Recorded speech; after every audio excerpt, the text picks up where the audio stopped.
podcast is a quest for well-being, a quest for a meaningful life through the exploration of fundamental truth. Enlightening ideas, insights on physical, mental, and spiritual health. The inspiration is love. The aspiration is to awaken new ways of thinking that can lead us to a new way of being well. Welcome to Body, Mind, and Soul Healing Conversations.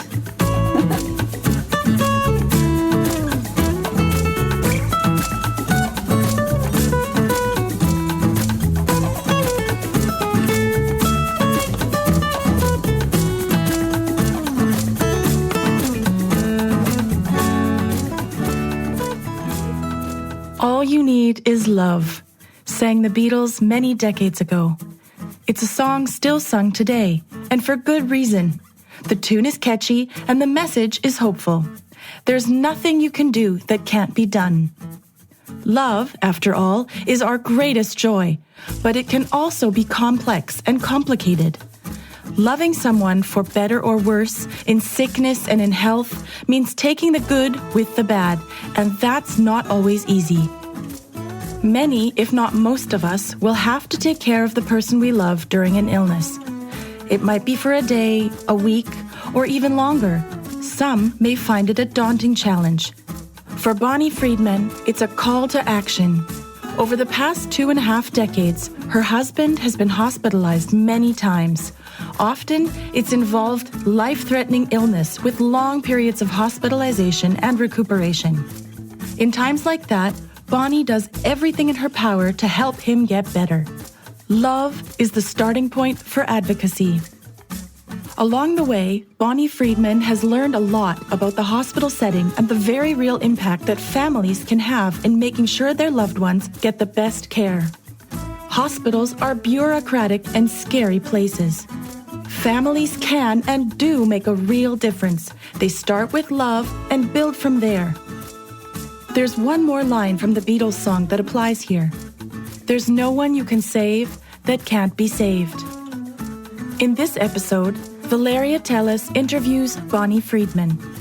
Bonnie is a healthcare advocate, speaker, and author. Her expertise is hard-won based on more than 24 years of advocating for her husband through 14 separate hospitalizations, some routine, some quite dramatic, and some truly life and death experiences. Today, her husband is thriving, and Bonnie Friedman is sharing her experience through blogging, speaking, and writing to help others get the best care for their loved ones too. She speaks to community organizations, caregiving and civic groups, congregations, and others interested in healthcare, advocacy, caregiving, aging in place, and related issues. She also blogs regularly and is the host of a podcast, Advocates and Experts. She is the author of the book, Hospital Warrior: How to Get the Best Care for Your Loved One. It is a comprehensive, easy-to-use guide with tips, insights, and advice on how to navigate the hospital environment and culture. It is also a story of love, family, and thriving. Here is the interview with Bonnie Friedman.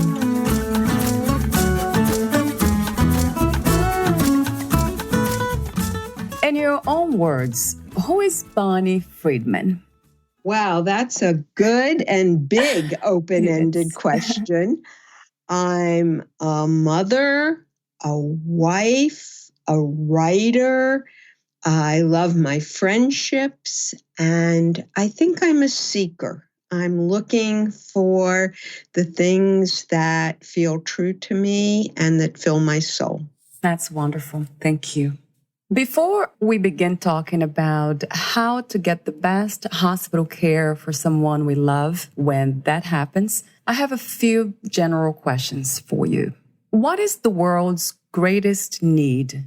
Wow, that is a big question. I think the world's greatest need is for better understanding of one another so that we can, in a constructive way, together address the many, many needs that we can see in the world around us. And some of those are very practical needs. We see a world filled with migration of people, and we see climate change that threatens us all, and so many of these challenges that I think we don't confront we don't confront effectively because we don't understand how to do it together.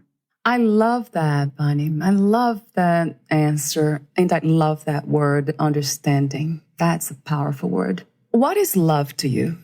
I think love is what fills your heart. And love can be on many different levels. Love can be something very practical and tangible. It can be something spiritual. It could be something blissful. I've been working on an essay recently, and I've been looking at a poem that I've loved for many years. By William Blake, and it starts to see the world in a grain of sand and heaven in a wild flower. And I've been thinking about those words and how I love them and why I love them and what they represent. And I think what they represent is what fills my heart, what makes me happy. And that can come from something as simple as a wildflower, or it can come from the relationships we build with others or the things we do that feed our souls. Beautiful. Do you believe in God? Oh, that's a loaded question. And it's something I have honestly been thinking about. And I mentioned I was working on an essay, and that comes into the question of this essay as well. I think the short answer is no. And I've given it a lot of question over or a lot of time to that question over many, many years. And I think I have decided I'm a humanist. I believe in our human interactions. I believe in the good that we as individuals can do, and know that there's a counter to that. There's the destruction that human beings can do as well. But I have come to the conclusion over time that the short answer is no. What do you think is the purpose and meaning of your life? My life, individually, I think in general, people are meant to grow. All of us, we grow. Life is meant about growth, whether it's a plant, a wildflower, or a human being. We are meant to grow. And so I think we have to keep that moving. We have to keep working at that. How do we grow? How do we evolve as individuals? How do we get better? How do we make things better, not just for ourselves, but for the people around us, the people whose lives we touch? And so I think as I continue to evolve and grow, I try to focus on making better the things that I don't think are quite where I want them in my life.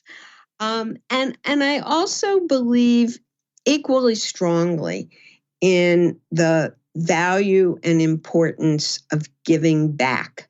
Giving back is something that has been a guiding principle in my own life for really as long as I can remember. And I worked in the public sector for many, many years. All of that was about public service. And I've tried in my business, in my communications and strategic management business, to always look for ways in which what I do gives back to the greater good. And of course, my book, which we'll talk about in a little bit, is also very much about giving back. Wonderful. You mentioned growth How do we know that we have evolved or grown? I think that's something very internal, that we have a sense within ourselves of who we are, what fits, what makes us uncomfortable, and when we've reached a point where it feels right. And it's that click you get when it feels right, that you know you've reached another level of growing into yourself. And I'm not suggesting there's some predetermined mold of who any of us should be and that we have to grow to fit a mold, but more we're self-directed, but we also have an internal feel for when things have gotten to a point that we feel good about. And whether that's some outlook on life or ways of handling relationships or dealing with problems or understanding ourselves and what makes us happy. I think you know when you get there. Yes, It's a little bit like beauty in the eyes of the beholder. You know it when you see it, but you can't always put the right words around it. It's a feeling. Yeah, I hear a lot the term spiritual growth being the most important kind of growth, because that way you don't need to keep track of how much you grow physically, financially, or psychologically.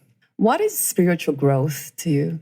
Again, I think it is coming to terms with what is important to you, what you value, and being able to embrace it. And for some people, it's religion. For some people, it's God in a broader sense. For some others, it's a way of looking at the world or looking at life.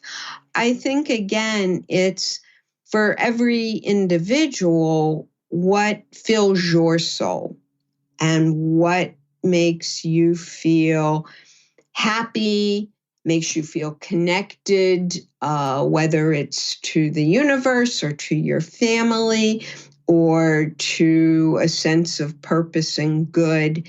It's charting a course that is meaningful to you as an individual, as opposed to one that's been pre-described for you. Right.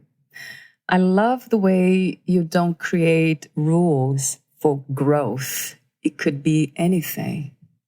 I think it's very organic, very organic. You have to leave yourself open to it, whatever it may be, so that when things come along, you're present and able to appreciate it or take it in.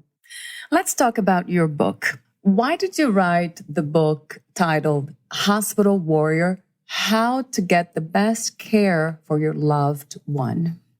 That's a very long story. I'll give you the short version. Over a period of 24 plus years, my husband had a series of life-threatening illnesses. Some of them were interconnected, like cardiovascular disease, and some of them seemed a little more random, and sometimes things interconnected in strange ways. But he, without a lot of warning sometimes, would be really just brought to the brink of life and death by some of these horrible experiences that landed him in the hospital 14 different times over this period. And all the while, I was trying to, grapple with what was happening to him, but we were still young parents in the beginning, raising children. I had a job that I needed to at least be somewhat mindful of. And I kept struggling to keep up with all that was going on. And with every twist and turn, I kept learning more and more about what goes on in the hospital and how to understand the workings of a hospital so that I could do my best to help my husband. After his last major illness, which was thankfully several years ago now, and I have to add, he is thriving.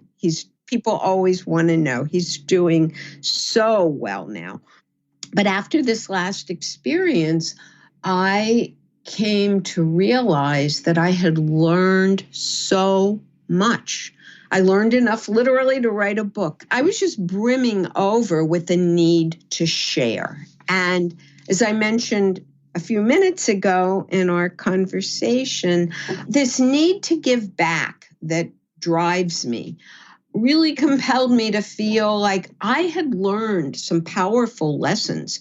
I had accumulated some really important, valuable information, and I wanted to put it out there. I wanted to use that to help other people so that if they had to confront these situations, they would have the handbook that I never had.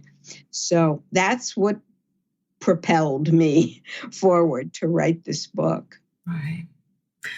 What is to be a hospital advocate and a patient advocate?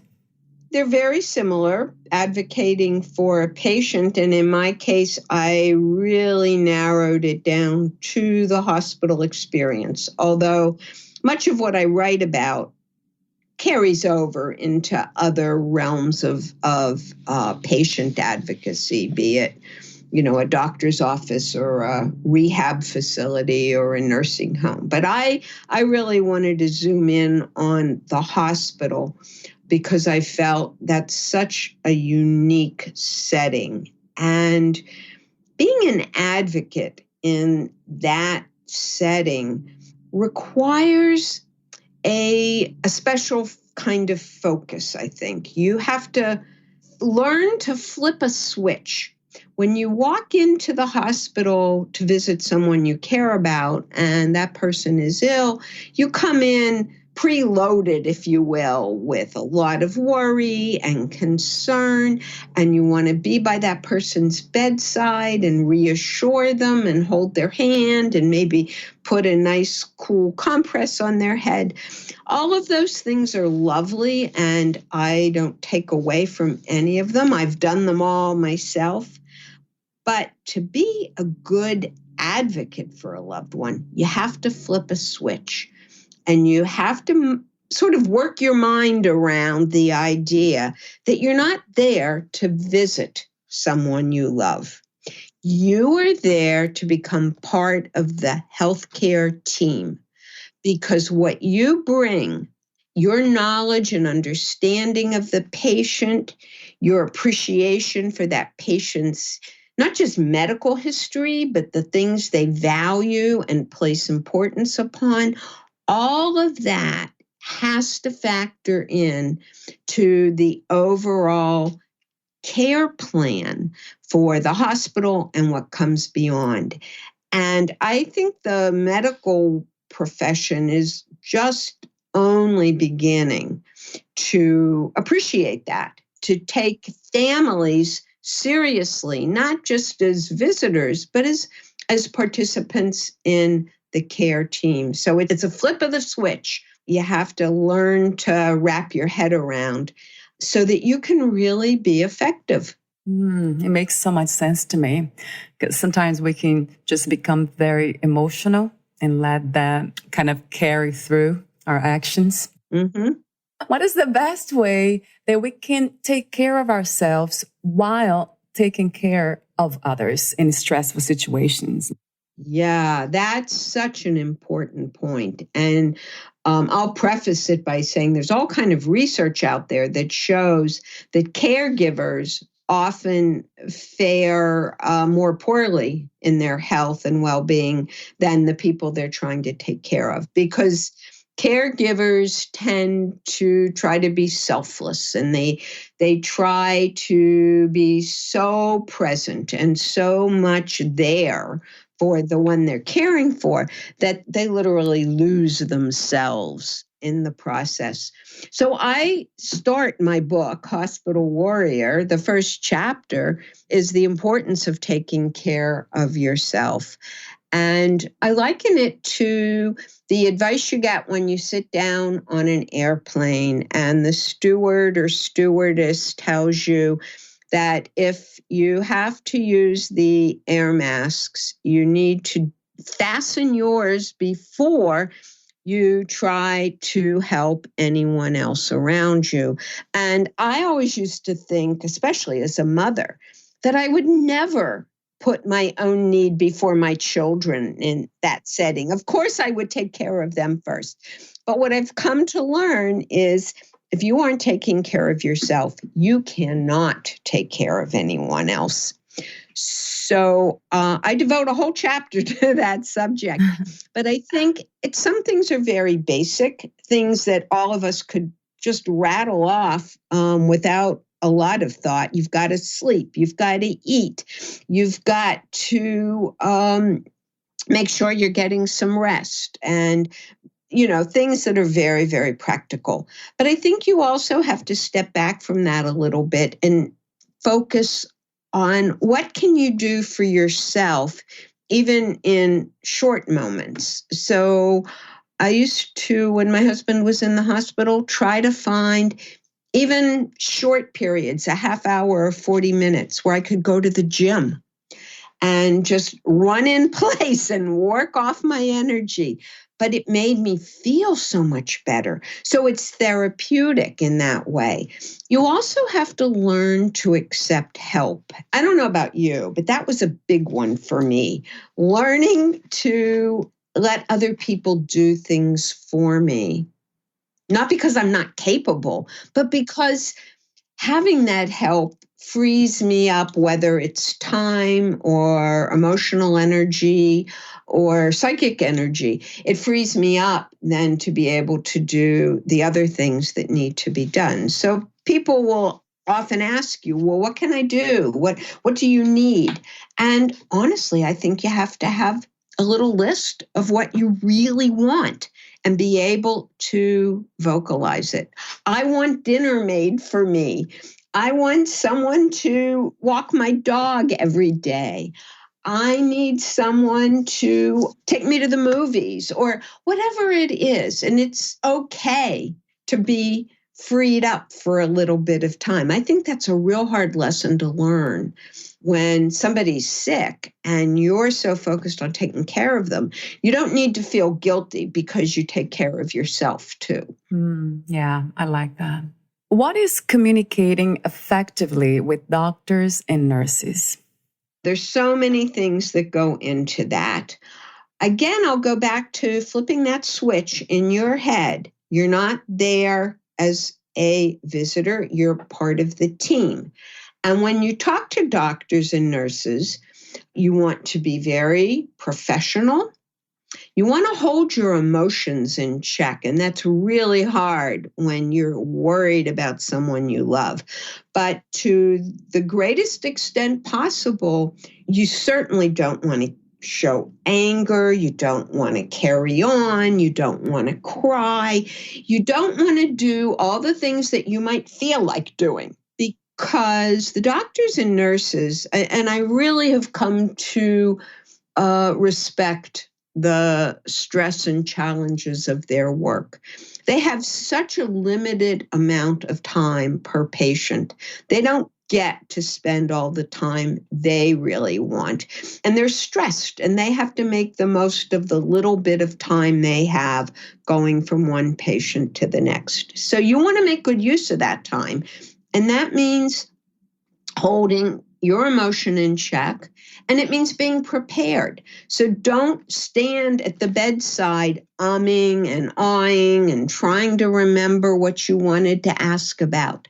I tell people, keep a notebook with you all the time. Write down everything that's going on, what doctors come in, who's in charge of what aspect of the case, how do I reach that doctor if I need to find her somewhere, and what are my questions? So that when you get that 5 or 10 minutes with a doctor, you're ready. You've got the questions, you've got your pen in hand, and you're prepared to make the most of it. I think that's such an important part of being effective in your communication. If you have a little time, try to do a little research, try to understand what's going on.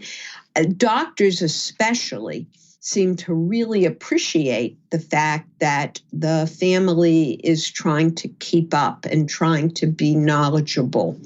Nurses come at it from a somewhat different direction.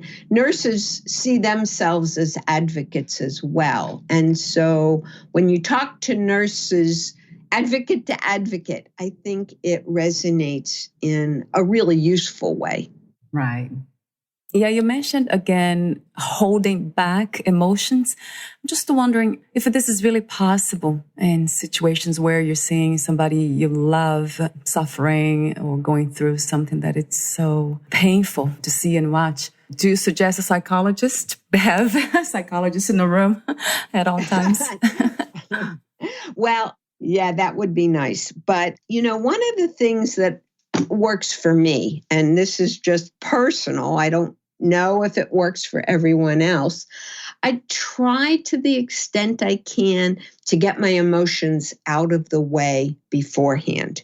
So if I need to cry, it's better for me to find a way to let that out before I get to the hospital. Maybe I'll call a friend and cry on her shoulder. If I'm frustrated and angry, maybe I just want to jump up and down in my living room and scream a little bit. Or, as I mentioned, go to the gym and run it off if that's what works for you. It's finding what works for you, because being overly emotional in the hospital is not good for fostering the kind of communication we're talking about. It's not good for the patient to see you so worked up and so overwrought. That just makes the patient feel worse. And in the end, it's not good for you. You're not going to look back on that day you screamed and yelled and carried on and say, gee, what a great job I did. I'm so proud of myself. You're going to look back on the day and that you said to yourself, I'm going to hold it in. I'm going to make the most of the 10 minutes I've got to talk to the doctor and make sure we're dealing with what needs to be dealt with. And then I can go down to the end of the hall and have a good cry. But you're going to feel good about yourself because you know you did your best and you were effective and you didn't make a bad situation worse by bringing all that emotion into it. It's hard. It's very hard. I'm not suggesting this is easy to do. Right. In a way, then it would be replacing emotions with the word you used in the beginning of our conversation, understanding. Oh, that's a great link. I like that. Yeah, that made me think about it. You mentioned making the most of what the hospital has to offer. I'm wondering, how do we do that? Have you already mentioned everything that we could do, or? Well, I think it's important to bring into this equation front and center what is important to the patient. And sometimes the patient is able to communicate effectively for herself or himself. But in the situations that I'm talking about, often the patient isn't able to. And so you really just the eyes and ears for the patient. You're the mouthpiece for the patient too. So you have to bring in what matters to them. And so that sometimes has to replace what matters to you. So, you may think the food is horrible and how should anyone be expected to eat this mushy stuff they bring on the food tray? Right. But that may not be what's most important to the patient. You may feel that you have a hard time managing pain. And so if it were you, you'd want more painkillers, not less. But that may not be where the patient's priorities are. The patient may have a higher tolerance for pain. The patient may just want to be able to sleep more.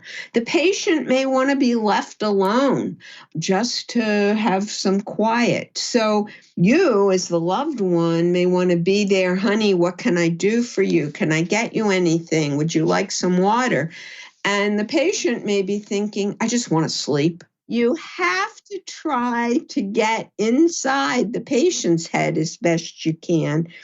Be there for the patient, support the patient, represent the patient when you need to, but also know when to step back a little bit too. It's a very tricky balance. I think being at the hospital for the patient is one of the most important things you can do. You can be there in ways big and small, and you can invite help for being there. So being at the hospital may not be practical 24/7. We talked about early on, we talked about accepting help. Maybe there's another member of the family who can sit in for you for a while, or maybe a good friend. But find the ways that bring some balance for you as the family member and for your role in representing the patient's best interests and needs. Yes, yeah. What do we need to know if things go wrong in the hospital? And what could go seriously wrong? Medical errors are one of the biggest concerns in medicine today, particularly in the hospital setting. And medical errors can result in all kinds of serious harm and sadly, even death. And they come about often because of miscommunication. And I'm certainly not saying always, but one of the things I like to talk about is the importance of what I call connecting the dots. It's something that an advocate can do because doctors don't communicate well with one another. And that's just a sad fact. I think they're all aware of it, so that's not a big secret. But we have to find ways to help them connect the dots. And that could mean some following up, saying, I heard you say this, and did you mean that?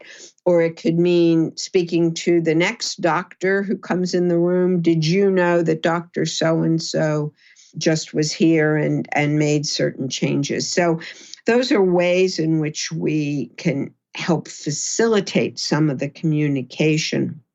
But a lot of things can go wrong in a hospital. And sadly, you can't predict them all. All you can do is try to be present, try to be involved, try to be on top of things so that you understand to the best of your ability.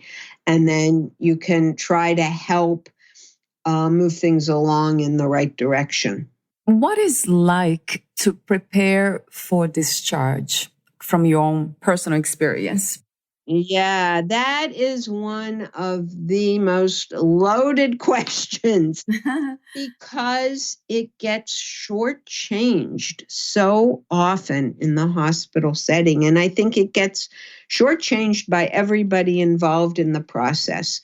Oftentimes, discharge seems to be the nurse comes in with a printout of instructions from the doctor, and they're being read to the patient while he or she's getting wheeled down the hall to the front door to go home.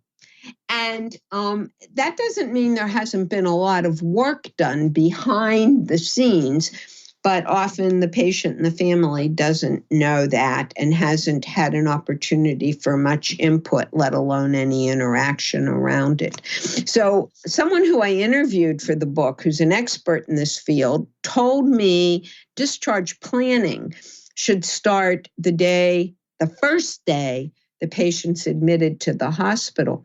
That blew my mind. I just was blown away by that. It's probably not going to happen like that in most cases, but it shouldn't be the last minute set of decisions either. So, if a person's come into the hospital, they've had a pretty simple procedure, they're going home the next day, all of this is not such a big deal. But when someone's been in the hospital for a while and maybe then gone on to a nursing home or a rehab facility beyond the hospital, they've been away from home for some time, it's really important to have a very coordinated plan for that patient's care and follow-up. And that has to include, what's the home environment like? Are there steps?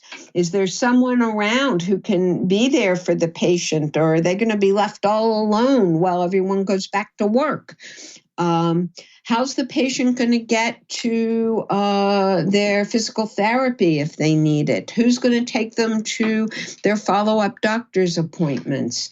Who's going to make sure the medications are laid out in the right order for the patient during the course of the day?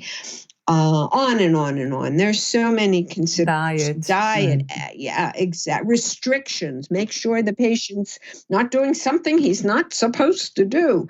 So, so the discharge planning in a complex case usually involves social workers who are trained and expert in this. In a simpler case, it might be discharge planners who don't have to bring quite as much background to the process. But I think when you start to think about the patient going home, you should be already into a conversation with the people who are planning discharge. And if they haven't come to you, then you let it be known to the patient's nurse that you want a conversation. And you may need to try to initiate this more than once, but you need to let them know it's important and you want their follow-up in time so that you can start planning appropriately. Yeah, it makes so much sense, everything you said. Is there a discharge checklist in your book? There is not a checklist in the book. There are some resources at the end of the book where you can get more information on a variety of topics. But, if I had to write that book again, maybe I would put in your discharge checklist idea. It's a good one. Yeah. So to conclude our conversation about hospital warriors, the last question for you would be, what are your most important checklists and tips to make anyone stronger for their loved ones when they have been hospitalized? Well, I think some of those we've touched on in our conversation. The first and foremost is making sure you're taking care of yourself so that you're as rested and prepared and ready as you can be. Number two, remember you are part of the care team. What you bring to the hospital setting is as important as the role of the doctors and nurses. It's just a different role that you have, but it's very important. Number three would be being prepared. And that means the notebook we talked about, thinking about your questions, doing a little research, getting as much information as you can, and then being present, and that both physically and otherwise. So present, be there to the extent you possibly can. If you have work, if you have children, you may not be able to be there as much as you would like. You might be able to get some help from family or friends. And when you are there, try to be very present in terms of finding out what's going on. If you can't be there when the doctors are doing rounds, which is usually at some god-awful hour of the early morning, then try to talk to the nurses about what took place at rounds, or try to get a phone number so you can call the doctor and discuss those things. But you want to be as present and involved as you can. And last but not least, make sure you're representing the patient's interests and needs and not just your own. That is so great. Thank you. The next section of the interview are my final questions. I call them well-being questions, wholesome questions. The only thing I can say to you before I start asking these questions is just answer whatever comes to mind. What are you grateful for in this very moment? I'm very grateful for my family. My husband is doing extremely well. I have two wonderful grown children. They're twins. Wow. They're happily married and they live near me. I have so many friends whose children are halfway around the country or the world. I'm very grateful for my family and the loving relationships that we share. I'm grateful for some very practical things. I have health insurance, and I know how important that is, especially when we talk about hospital care. I'm grateful for my friendships and how meaningful they are. I'm grateful that I'm not in a position where I have to worry about putting a roof over our heads or putting food on the table. We're all fortunate when we're able to do these things without struggling. And so I try to remember that. Those are things that are important to me and fill me up inside in good ways. There are things in the world that scare and worry us all. And I think it's important to try to come back to remembering the things that we value too. How do you define success? I know the answer might be the same one or similar. Similar. It's achieving what you want on your terms. I mean, I think that's success. So, and you may be modifying those terms. You may say, well, my goal is, by the time I'm thus and such an age, I want to be in charge of some organization, or I want to be making a certain amount of money, or that's somehow some people might measure success. For me, I think it's more about being able to either achieve the goals that I've set for myself or modify the goals so that I still can feel good about what I'm able to accomplish. So you have to kind of work with it. You have to be a little bit flexible about it. But I think success is when you feel satisfied or good about what you've been able to accomplish. What is to be strong? To be strong, I think, is to draw on your inner qualities, the ones that are you, not somebody else's, and make the most of them. So, your personal inner strength might be that you have clear vision and you think fast on your feet, or you might have some ability to take the long view, not the short view, or to find those things that you're good at and then make the very most of them and utilize them. I know that I've been told multiple times in multiple ways, I'm not a patient person.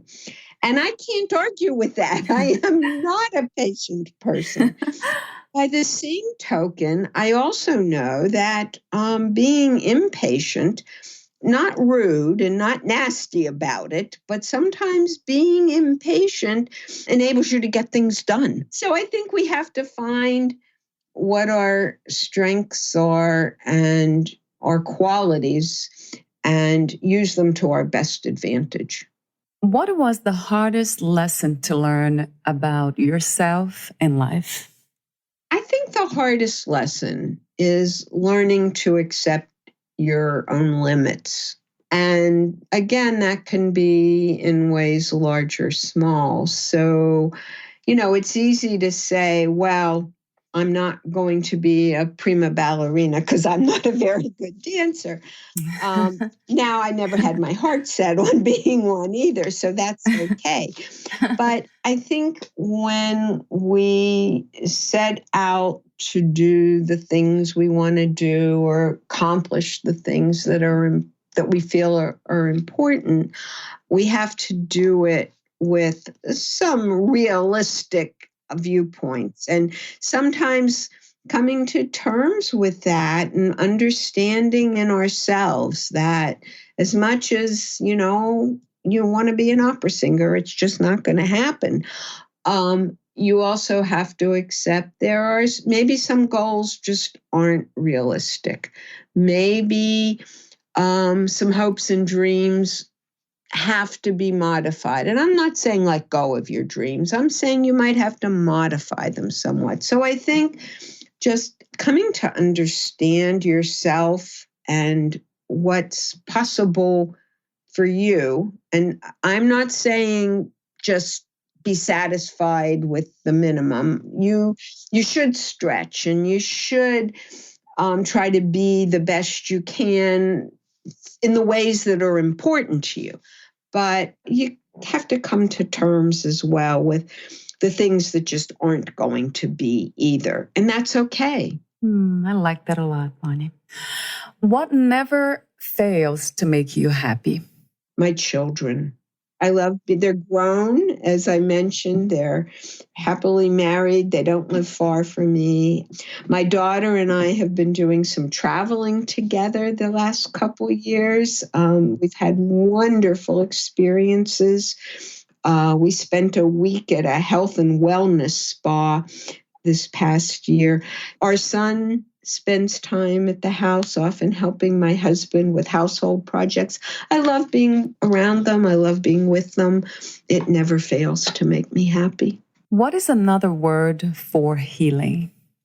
I want to say closure, but it's such an overused word these days. I feel like in some ways it loses its meaning. But healing, whether it's physical or emotional or spiritual, I think it means tying up and weaving back in all the loose threads so that we make whole cloth again.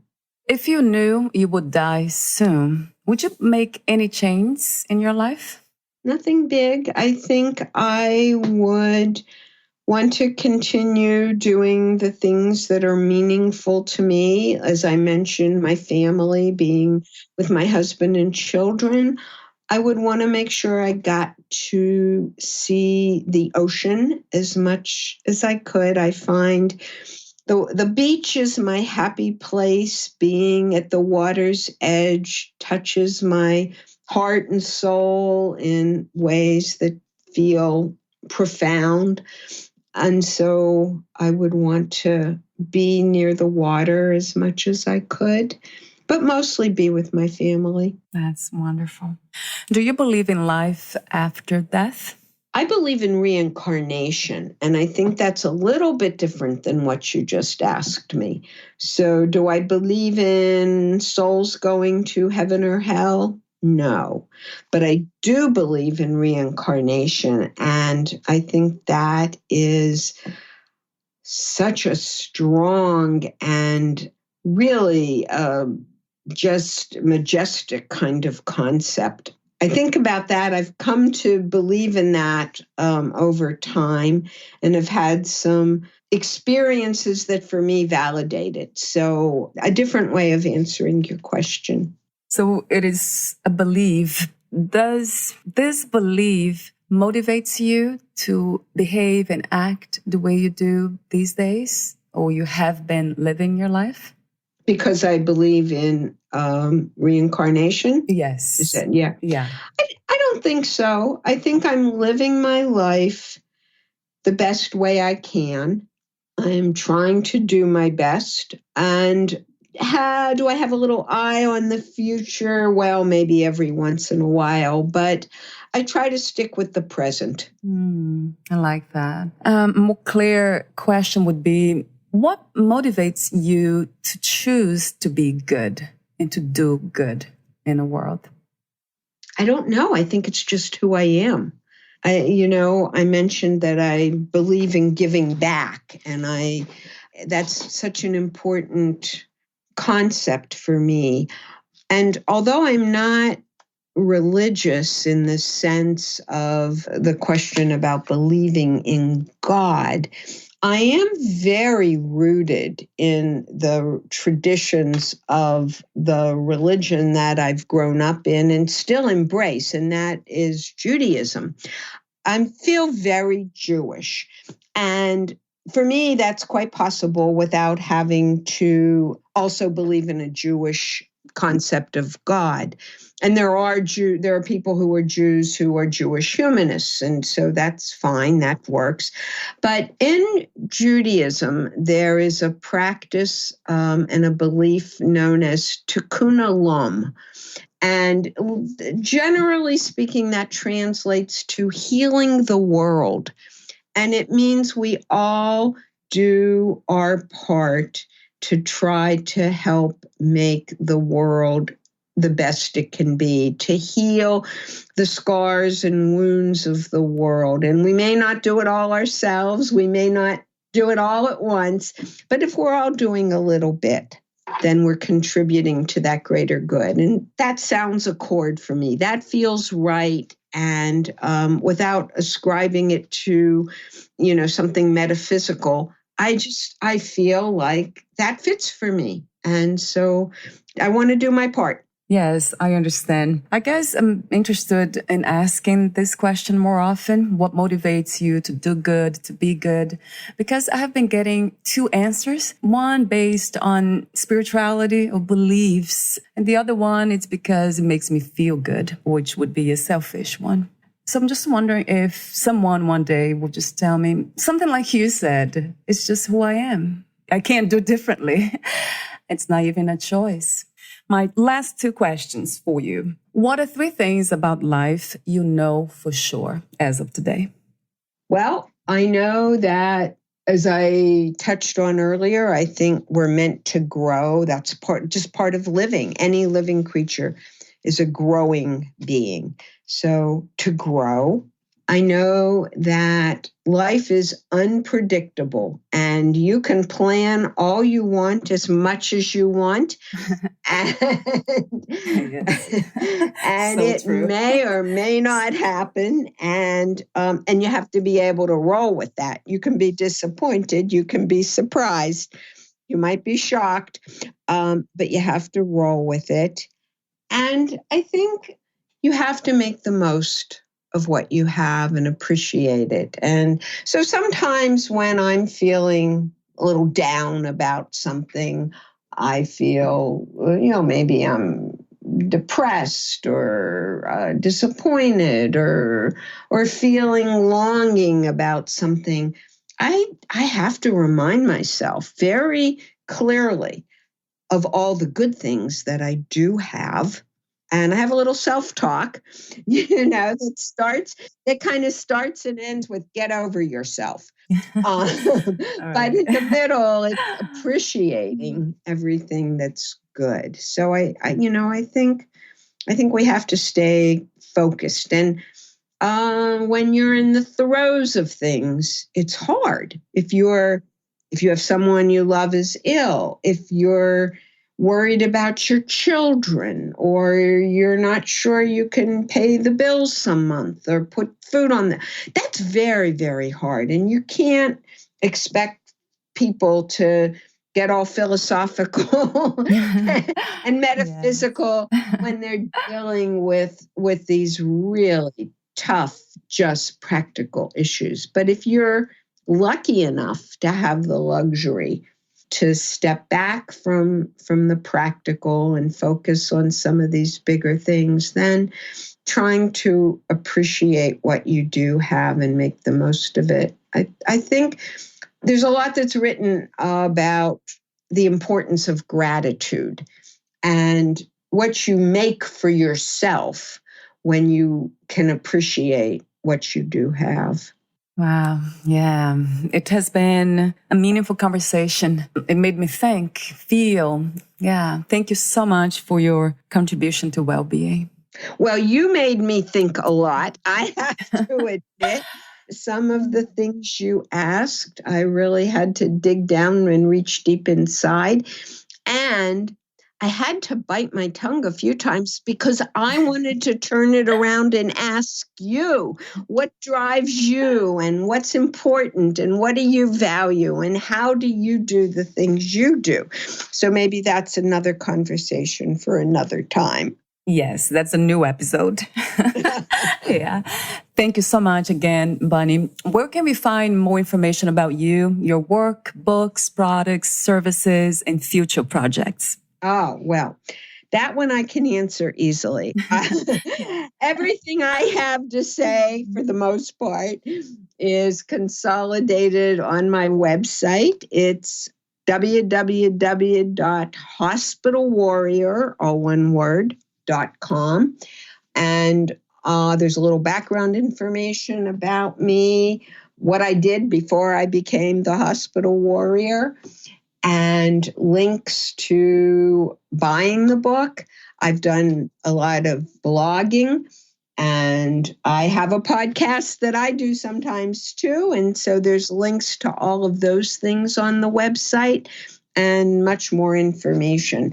So I just want to, if you'll allow me, Absolutely. to just throw in a quote that I like. I use it whenever I can in talking about these issues. It comes from Mother Jones, who, before she became famous as the name of a magazine, in real life was a tireless fighter for the needs of workers, especially the coal mine workers in West Virginia. And Mother Jones said, "Pray for the dead, fight like hell for the living." And I love her words, and I've adopted them as my own motto. Wonderful. Thank you so much again for your presence, Bonnie. And thank you for having me. It's been a delight. And as I said, you sure made me think.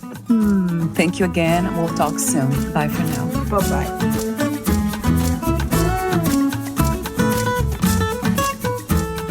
Thank you for listening. To learn more about Bonnie Friedman, please visit her website, hospitalwarrior.com.